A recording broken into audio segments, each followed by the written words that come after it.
ఓం నమో భగవతే శ్రీ రమణాయ.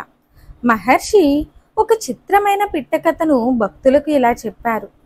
ఒక మలయాళ యోగి కవి ఒకనాడు ఆయన కొన్ని చేపలను తన వస్త్రంలో దాచుకొని గుడిలోకి వెళ్ళాడు.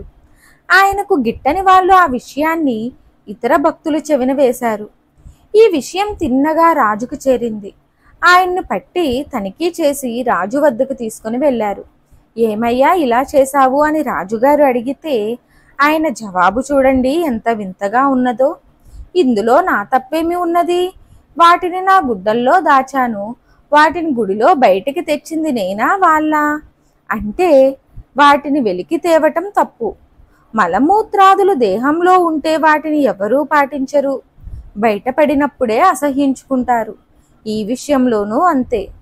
అదేవిధంగా మనసు బహిర్గతమైతే అశాంతి, మనసు ఉన్న చోటనే ఉంటే ప్రశాంతి.